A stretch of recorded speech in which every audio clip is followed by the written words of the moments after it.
But another monkey that you said you also rescue right now is another monkey called ViVi that come from another continent. Yeah. So she's a slightly different issue.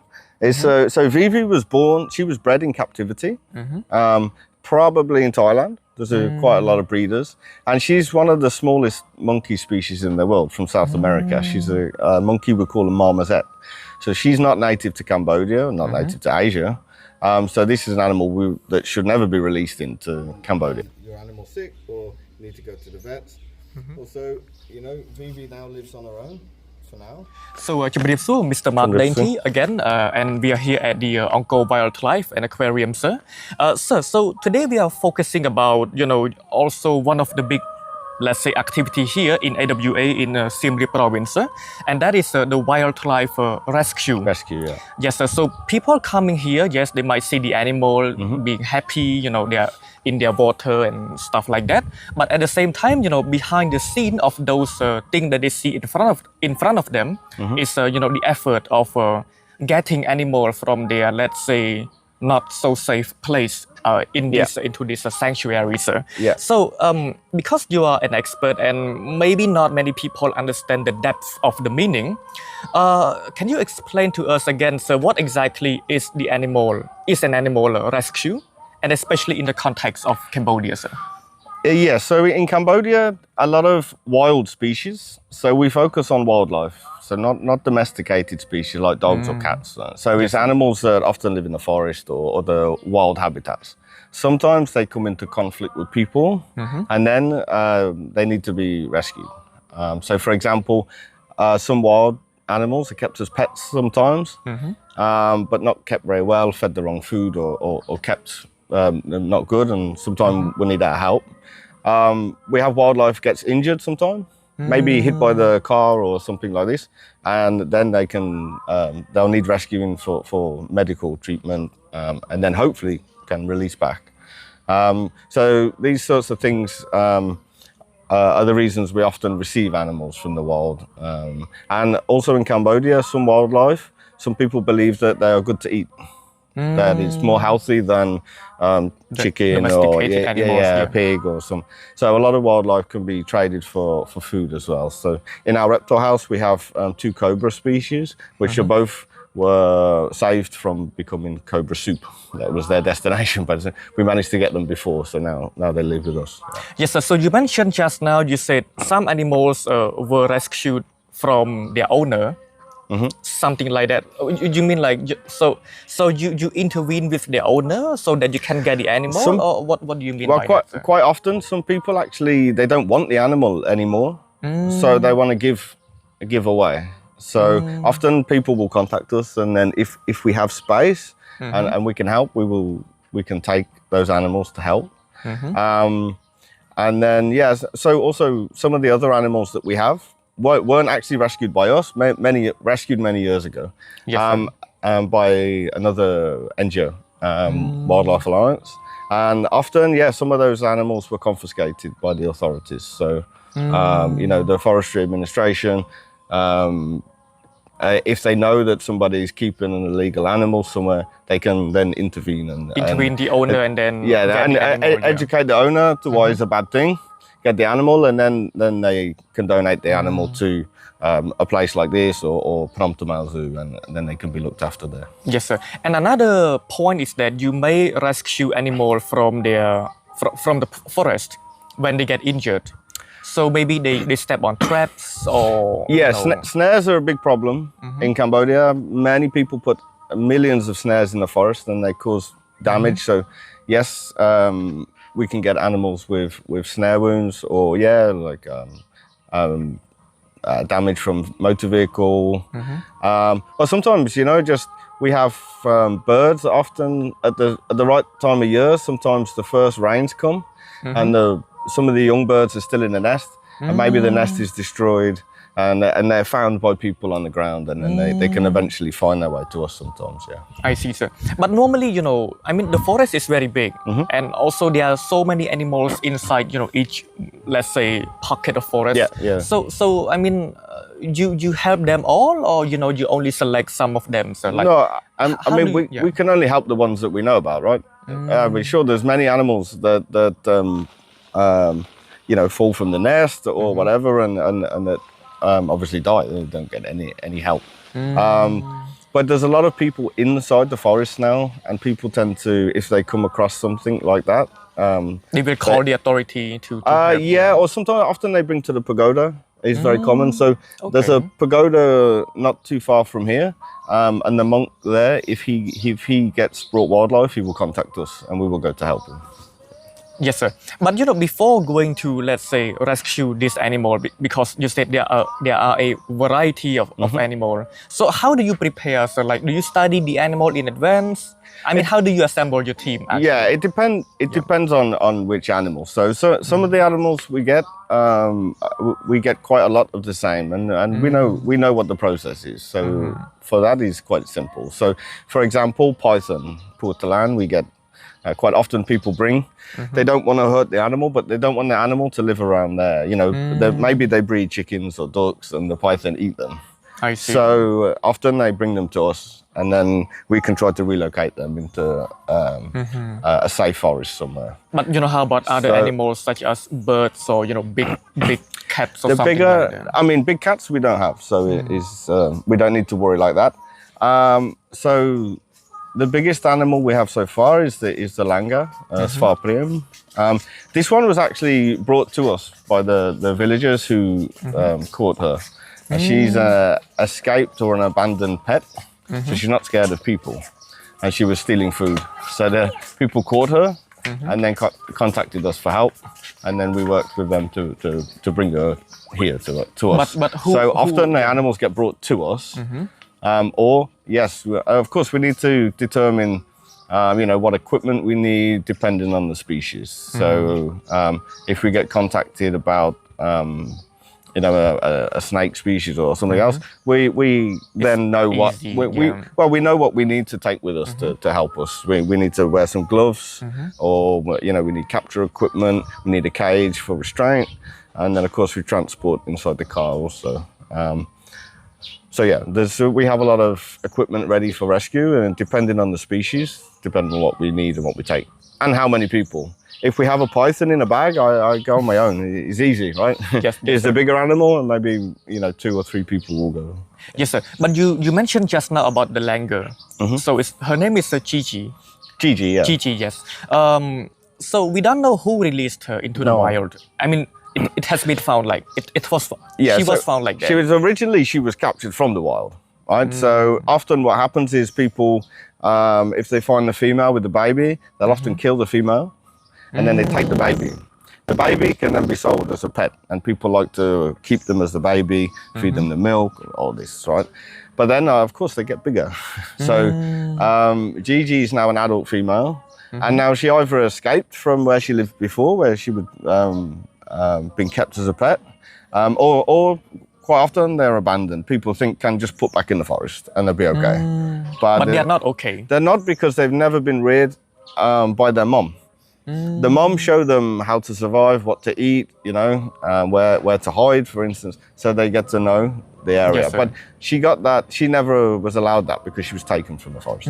So now she find it difficult to survive, and she's not scared of people, which makes it more difficult because it's very easy to catch again or even kill. So the villagers found Gigi in the forest, or in the local village. In the local village. Because she knows that people also have food, so she comes to find people because she want to find food, and she was quite easy to capture. Whereas a wild langur is not so easy to capture because they're very fast. People, they're very scared of people. Yeah.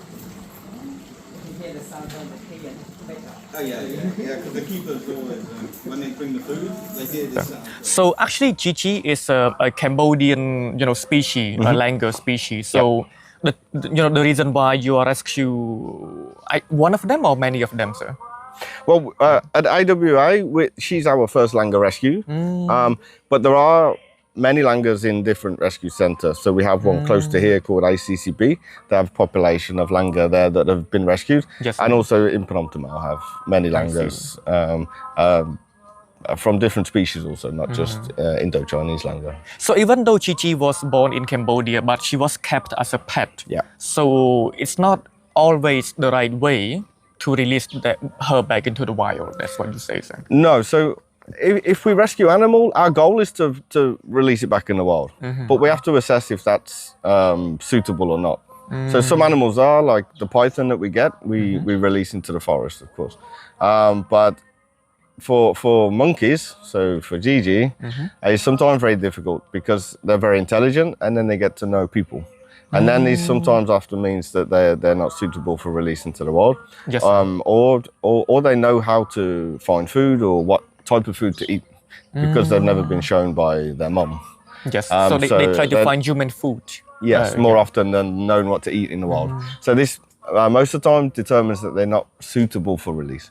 So all we can do then is we can try give them a nice home and keep them in captivity. Yes, but another monkey that you said you also rescue right now is another monkey called ViVi that come from another continent. So. Yeah. So she's a slightly different issue. So ViVi was born, she was bred in captivity, probably in Thailand. There's quite a lot of breeders. And she's one of the smallest monkey species in the world from South America. She's a monkey we call a marmoset. So she's not native to Cambodia, not native to Asia. So this is an animal that should never be released into Cambodia. But she was kept by people that not know how to keep her very well. So they tie the rope on the leg, which actually made her break her leg. So she had one leg missing. The vet needed to take off because it was badly damaged. She tried to escape and then she tried to go and then the rope caused a lot of damage. Yeah. So she's actually got one leg missing. She only has 3 legs. The vets need to remove it because it was very badly broken. And also we find that she was being fed the wrong food. Yeah, these especially monkeys, especially primates, they have sometimes very delicate digestive systems, which means that the food we give them needs to be the correct food, or else they can suffer quite badly. The langur, for instance, eat mostly 80% in the wild leaves.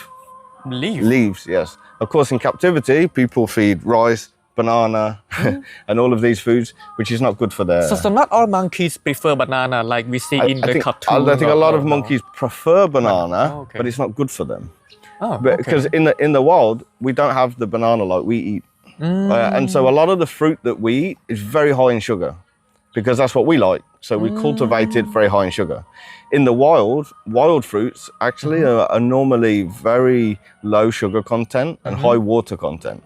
So this is what they should be eating and this is what's good for them. But we cannot always get the wild fruit all the time for the monkeys in captivity. No, so then we need to know what's inside some others so we can replace it.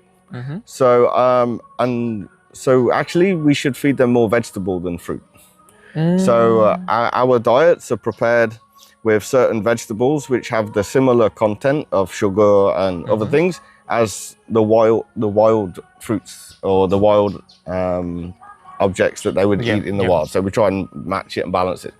So yes, a monkey prefers a banana, but it's like giving a child chocolate, right? It's not healthy, it's not nutritional. So, and they get a lot of teeth problems because of the sugar content. The same as children, too much sugar, Coca-Cola or candy, it's bad for them. So in general, so just like a quick, idea. So normally domesticated, let's say fruits are only good for domesticated animals or not well, for the wild.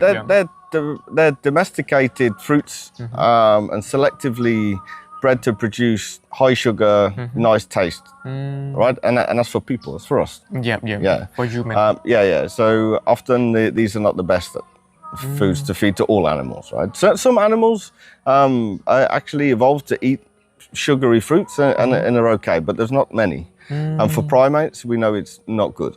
So just going back to ViVi, she was being fed spicy noodle, the dried noodle, very spicy. Now this one, of course, going to affect her very bad digestive system. Yes. And she also seems to be very, if you open a can of drink near her, she get very excited. So I think she was being given Coca-Cola maybe or these sort of things. Very high in sugar again. Yeah. So she probably wants those, but to make sure she's not sick, that she doesn't get anything like that. But you found ViVi in the wild, or No. it was given by someone? No, ViVi was, she was treated by the veterinary group that we use. They were the ones that amputated the leg because it was very badly damaged. Then she went back to the owner, but the vet group kept kind of in contact and eventually managed to, the owner give away because she was in terrible condition. Yes, sir. So then the vets contacted us and we said we will take her, I'm sure. Yes, sir. Again, back to animal rescue, especially on the context of ViVi, sir. So now you have a monkey that was amputated. Yes, she's Which three means legs, yeah. her mobility will be She's, not she's that good. affected, but she's pretty good on three legs. And also the digestive system. Yeah, she's okay now. Yeah. So before she get okay, I mean, what are the things that you need to do in order to make her she feel okay? Well, when she went to the veterinary group, Animal Mama, they do full health check. They take the bloods and they do. So we knew at that point. What she basically needs is good food. Only drink water, because that's the only thing they drink in the wild naturally is water, not Coca-Cola or coffee or these things. Yes, and then she learned to eat the correct foods, and then naturally she become healthy. So she not have diarrhea anymore. She start to go to the toilet properly because she's eating the correct foods. Yeah. Yes, sir. But you said her species is from South America. South America, yeah. So now she's living in Cambodia, which means she cannot be released back into the Cambodian wild. No, exactly. So she's also very used to humans, so wouldn't know how to survive in the wild. But yeah, so we only release Cambodian animals in Cambodia. We don't want to introduce any invasive species that can potentially do a lot of damage in Cambodia to the native animals in Cambodia. Yes, sir. But for example, just an idea. So we cannot also transport her back to the forest in South America. That would be impractical. No, because also she, like I say, she was bred by a breeder in Thailand, who would have also kept her as a baby and feed with the milk. So she's used to people. Yes, so sir. she has. There's no way she can go back to the wild. She wouldn't know how to survive. Yes, sir. So the basic question is that you will keep her inside, the protected area for forever. Yes. So we just give her a home for the rest of her life. So what we'll try and do with both monkeys we're talking about today, so both GiGi and ViVi, monkeys don't live on their own singularly. They live in families. In group. Yeah.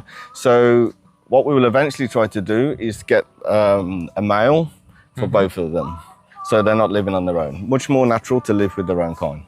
So eventually, I will try to rescue another male for both, so we don't have them living on their own. So we only get another animal as as someone who can accompany another animal only if that new animal is also being threatened by their environment. We cannot just get by an animal. people, not from the environment. Yeah, so it's people that cause the problem. So, we will only take another one if it needs to be rescued, right? And then we can put together. So if not, ViVi might stay alone. I mean, for forever. Yeah, so more difficult for ViVi because there's not many marmosets to rescue in Cambodia because she's not from Cambodia. GiGi, we will probably be able to get hold of a rescued male very easy. If we make a nice big enclosure, then I can find a male for her. But yeah, so ViVi take a little bit longer because we don't have many marmoset in Cambodia. Yes, but psychologically for the monkey, maybe it can be a bit hard to understand because she was kept in captivity since a very young age, and a whole life.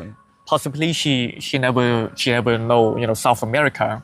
So if you keep her in a human environment like this, will she feel stressful about not having her own home, or over time it seems Well, she doesn't know any of that because she was born in captivity.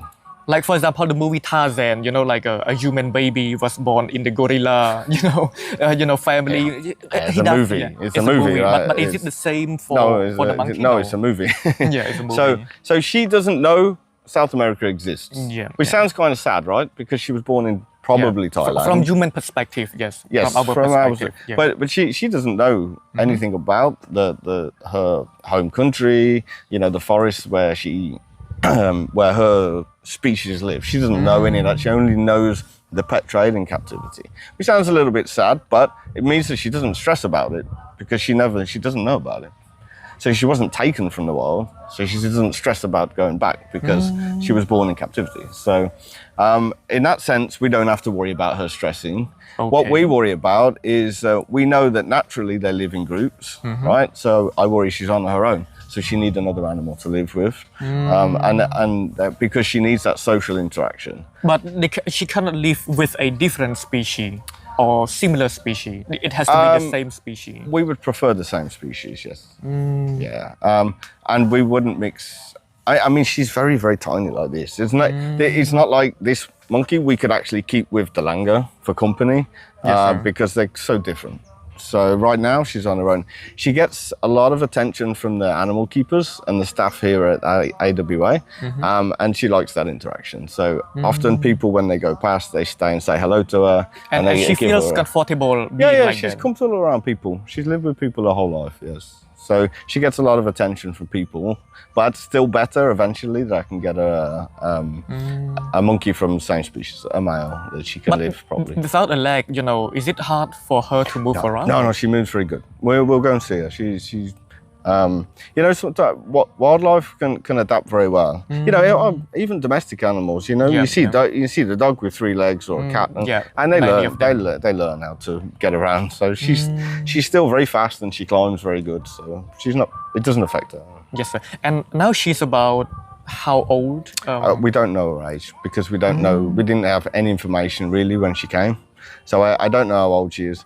I would imagine around 3 or 4 years old. 3 or 4 years, and they can live up to more than 10 years. Yeah, can live 10 or 12 years. So she's got a lot of years ahead. So we have when we rescue an animal that we know we can't release, it's a long commitment. There's a lot of we have to provide the enclosure, of course, medical treatment, the food, the keep the time. Insurance, maybe? We don't insure. Okay, there's no insurance for animal. No. Okay. No, but yeah, so it's a big commitment to rescue, and that's why we can't rescue everything. Every rescue center is all the same. We only have so much space, right? So often, we can't help, even though we would like to, because we don't have any space to put the animal or so. It's the same for every rescue center. So as an animal curator like you for example, when an animal needs, let's say, a permanent home, their entire life, that is the logistical challenge that you need to assess. If we can or not, if we can or not, and that can be difficult because we can't always help, Yes, sir. So in AWA as a whole, so how many animals have you rescued? I mean, on display and maybe off display, sir? Okay, so we've only been running for around 2 years, so a little bit longer. So our last rescue count, off the top of my head, is around about 80 animals so far. 80 animals. But many of those have been released, remember. We don't keep, if we can release them, we release. So a lot of those are pythons and turtles. They're our most common rescue. Yes, sir. And those animals are easier to release back to the wild. Reptiles are pretty instinctive and generally go back to the wild quite easy. So we choose areas that are as safe as possible, so protected area, and we can release those animals. We have 2 pythons currently that I need to organise a release with soon, because they're ready to go, they're healthy, there's no problem with them, so they can be released. So animals that we've rescued ourselves and that are on display here currently, all the monkeys are off display, so are not visible from the public. If people come to visit, they won't see GiGi and ViVi yet. But we have a few in the reptile house. So like I mentioned earlier, both cobra species, the king cobra and the monocled, they were in a market destined for soup. For cooking, But we managed to get them before that. We have the big monitor lizard, the water monitor. She was captured in a fishing trap. Actually, there was 2 captured in a fishing trap. One was eaten. We managed to get her before anybody sold her for food. Yes, sir. So yeah, we have a few animals that are on display from rescue here, but most, if we can, we release. Or we have some that are currently living off display because we don't have display enclosures for them yet. Yes, sir. You know, for example, I mean, emotionally, sir, because you work a lot with animals, maybe some people who does not work with animals does not have that feeling, sir. Because, you know, primates, they have a lot in common with, I mean, we are primates with people. also. We are primates in some way. So when you look at their eyes, you know, when you see them being, you know, endangered or, you know, when they come here, they are safer. Do you sense their feelings, sir? Like, is there any particular feeling that you see in them, you know, more than just the normal people who does not work with animals? Not really. I mean, we probably have more empathy for the animals that we work with because, you know, we choose to do this work because we like animals, right? So, of course, we probably have more empathy than a lot of people do towards the well-being of the animal. Yes, sir. And I guess that's most of what we pick up when we work with rescue wildlife particularly, is the fear they have, the stress they have. That's what affects us the most. So I don't like seeing an animal in distress, in stress or fearful situation. Yes, sir. And often with wildlife, that's exactly what it is. You know, it's been captured from the forest or wherever by people, and they're terrified of people because they think, they view people as just as other large animals. And, you know, in the wild, if a large animal gets you, it's probably going to eat you. So they're very stressed around people when they're freshly captured from the wild. And so that's our biggest thing we see is the stress levels in animals. And that's not good. But over time, yes, they can get, you know, used They get used to people, but then again, if they get used to people, then that just creates another problem, possibly. Creates an issue because we can't release them, or most of the time can't be released. So we try to keep a lot of things as quietly and as naturally as possible that don't see people. This is why they're not on display, because hopefully then we can release.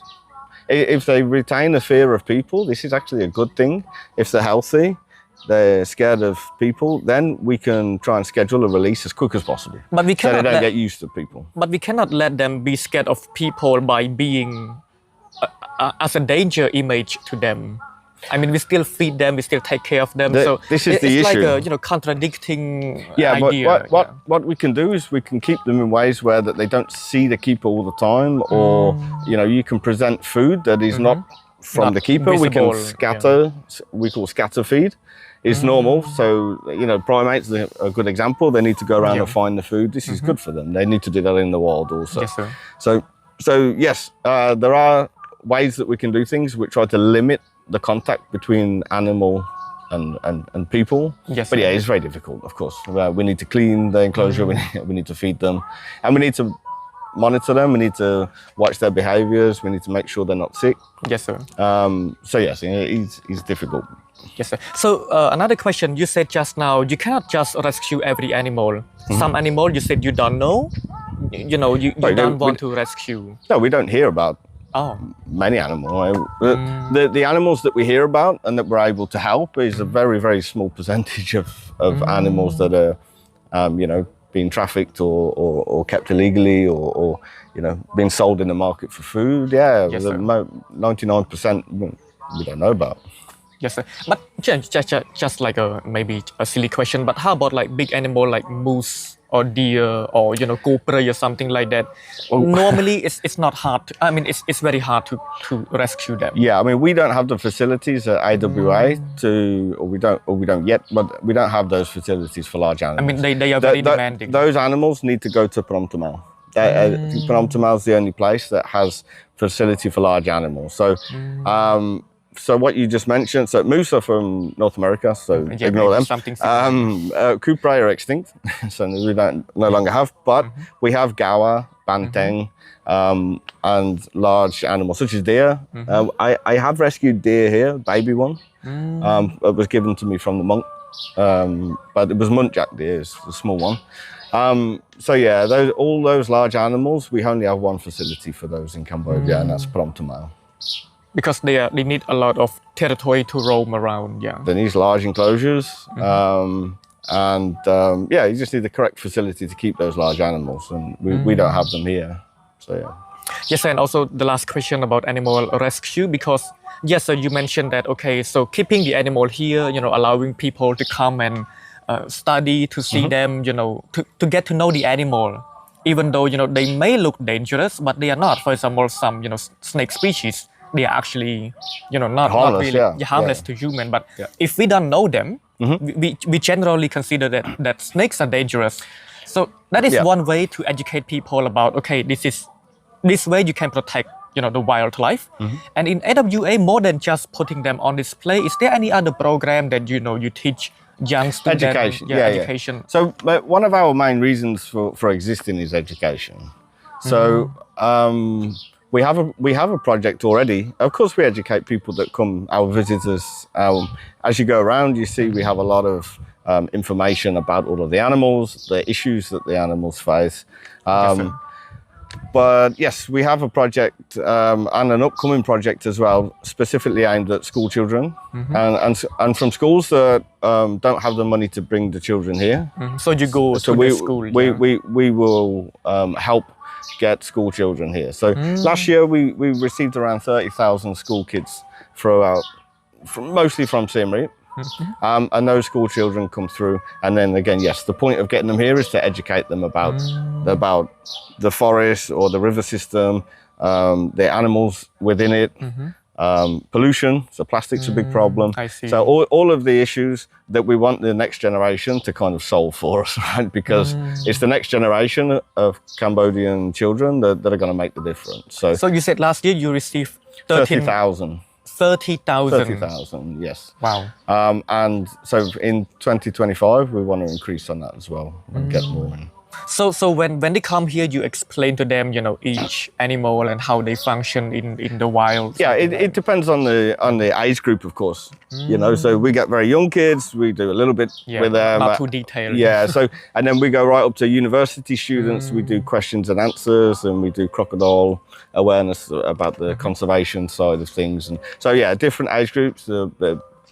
We give a different experience too. Yeah. But do you also have tools like for educators, like teachers or parents? We can pretty much tailor a tour to what people want, especially like school groups or different groups of people. So yeah, I mean, if people contact us first and want a specific tour or a certain education package, we can do that. Yeah. I see, sir.